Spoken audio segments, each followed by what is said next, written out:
கர்த்தருடைய நாமம் மகிமைப்படுவதாக. என்னையும் ஒரு சாட்சியாக நிறுத்தின தேவனுக்கு நான் கொடான கோடி ஸ்தோத்திரங்களும் நன்றிகளும் இருக்கிறேன். இந்த நேரத்தில் நான் என்னை இந்த இடத்துல இந்த சாட்சியாக நிறுத்தினதுக்காக நன்றி. நான் முக்கியமாக என்னுடைய கணவரால் குறித்து தான் நான் சாட்சி சொல்ல உங்ககிட்ட நான் பகிர்ந்துக்கிறேன். என்னுடைய கணவருக்கு பயங்கரமான ஒரு வயிற்று வலினா அது சொல்லவே முடியாது. பயங்கரமான அதிகமான வயிற்று வலி. எத்தனையோ டாக்டர்கிட்ட கொண்டு போய் எத்தனையோ வருஷம், அதாவது கடுமையான இப்போ வரையும் இந்த நிமிஷம் வரையும் அவருக்கு அந்த வயிற்று வலி அந்த சொல்ல முடியாத அளவுக்கு தான் அந்த வயிற்று வலி அவருக்கு இருந்துச்சு. ஆனால் ஆண்டவருடைய கிருபையினால இப்போ அந்த வயிற்று வலி சுத்தமாக இல்லாத இருக்குதுன்னா அது தேவனுடைய கிருபை மாத்திரம்தான் சொல்லுவேன். அந்த கிருபை அது எப்படி உண்டாச்சுன்னு நான் சொல்ல விரும்புகிறவங்ககிட்ட, எப்படி அவருடைய வயிற்று வலி குணமாச்சுன்னு தேவன் அவருடைய வாழ்க்கையில் குறுக்கிட்டு செஞ்ச காரியம். அவரால் அவர் அதிகமாக போதை பழக்கத்தில் இருந்தார். அந்த போதை பழக்கம்னா அந்த வயிற்று வலியும் இருக்கும், அப்புறம் ப்ளஸ் அந்த போதை பழக்கமும் இருக்கும். வயிற்று வலி இருக்கும் போதே அந்த போதை பழக்கத்தை அவர் பண்ணிகிட்டே இருந்தார். ஆனால் ஒரு மனைவியாக நான் அவர்கிட்ட எவ்வளோ சொல்லி பார்த்தோம், அவர் என்னுடைய வார்த்தைக்கு அவர் கீழ்ப்படியல. நான் கர்த்தருடைய கரத்தில் ஜெபத்தில் நான் வச்சேன், ஆண்டவரே உங்கள் கரத்தில் நான் விட்டு கொடுக்குறேன், இவரை நீங்கள் தான் மாற்றணுன்ட்டு அவருடைய வயிற்று வலிக்காகவும் நான் ஜெபம் பண்ணிட்டு இருந்தேன். அதே மாதிரி இந்த போதை பழக்கத்துலேருந்து அவர் வெளியே வரணும்னு நான் ஜெபம் பண்ணிட்டு இருந்தேன்.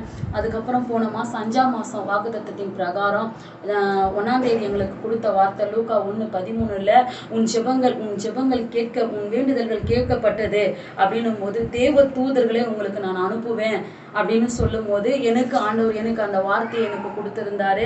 நான் அதை பெற்றுக்கினேன். என்னுடைய குடும்பத்துக்கும் என் கணவருக்காகவும் நான் ஜெபம் பண்ணிட்டு இருக்கும் போது என் வேண்டுதல், ஆண்டவரே இதுதான் நான் அவர் சமூகத்தில் வைக்கும் போது அவர் என் கணவருடைய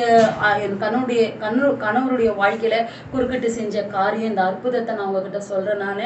அவர் இந்த போதை பழக்கத்தை விடவே விட மாட்டேங்கிறாரு. அவர் நாங்கள் எவ்வளவோ ட்ரை பண்ணி கூட அவர் அந்த போதை பழக்கத்தை விடல. அவர் அதாவது எப்படி சொல்றதுன்னே தெரியல. ஒரு கட்டத்துக்கு மேலே அவரை அதாவது மேற்கொள்ள முடியல, அவரால் இதை விட முடியல அப்படின்ற ஒரு சூழ்நிலைக்கு அவர் தள்ளப்பட்டார். அதே சமயத்தில் இந்த வயிற்று வலியும் இருந்துச்சு அவருக்கு. பயங்கரமான சாப்பாடு, ஒருவேளை சாப்பாடு கூட அவரால் ஒழுங்கான விதத்தில் சாப்பிடவே முடியாது.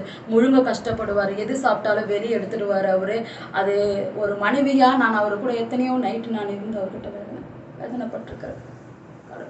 கடவுள் நான் அவர் கடவுள்கிட்ட ஆண்டவரே ஒரு பக்கம் அவர் பண்ணுற தப்பை குறித்து கூட நான் வேதனைப்பட்டுக்கிறேன். ஆனால் அவர் அந்த வலியை படும்போது ரொம்ப அழுவார், ரொம்ப கஷ்டப்படுவார். என்னால் முடியல, நான் செத்து போயிடலாமான்னு கூட விடுமானு அப்படின்னு சொல்லுவார் அந்த வலி ஏற்படும்போது. அப்போ நான் சொல்லுவேன், நான் அப்போ தான் பேசுவேன், ஆண்டவர்கிட்ட நீ அர்ப்பணிப்பா, உன்னை நான் ஜெப எண்ணெய் எடுத்து போடுவேன், எல்லாமே பண்ணுவேன், ஆண்டவர்கிட்ட உன்னை அர்ப்பணி, ஆண்டவர் உன்னை சுகப்படுத்துவார்னு சொல்லுவேன். போன மாதம் பயங்கரமான வலி, சொல்லவே முடியல, அவரால் சாப்பிட கூட முடியல. ஹாஸ்பிட்டலுக்கு கொண்டு போயிட்டு அந்த சமயத்துக்கு அந்த நிமிஷத்துக்கு அந்த மாத்திரை கொடுக்கும் போது நல்லா இருப்பார். திருப்பி அந்த வயிறு வலி எடுத்துரும்.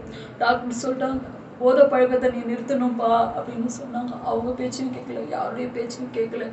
ஆனால் ஆண்டவர் போன மாதம் கொடுத்த வாக்கு தத்துவம், உன்னுடைய வேண்டுதல்கள் கேட்கப்பட்டதுன்னு சொல்லும் போது அது எனக்கு நான் பெற்றுக்கினேன், என் குடும்பத்துக்குன்னு. அப்போ நான் என் வீட்டுக்கார்ட்ட சொன்னேன், இதை விட்டுடுப்பான்னு. அப்புறம் அவர் கேட்கவே இல்லை, என்னுடைய பேச்சு கேட்கல. ஹாஸ்பிட்டல்லேருந்து நல்லபடியாக கூட்டிட்டு அந்த நிமிஷத்துக்கு அவர் இருந்தார். அதுக்கப்புறம் திருப்பியும் அந்த காரியம் எனக்கே தெரியாமல், எனக்கு ஒரு மனைவியாக எனக்கு தெரியாமல் அவர் போய் பாத்ரூமில் பண்ணியிருக்கிற அந்த காரியத்தை அவர் பண்ணும்போது அந்த இடத்துல தேவன் அவர்கிட்ட குறுக்கிட்டு செஞ்சிருக்கிறார்.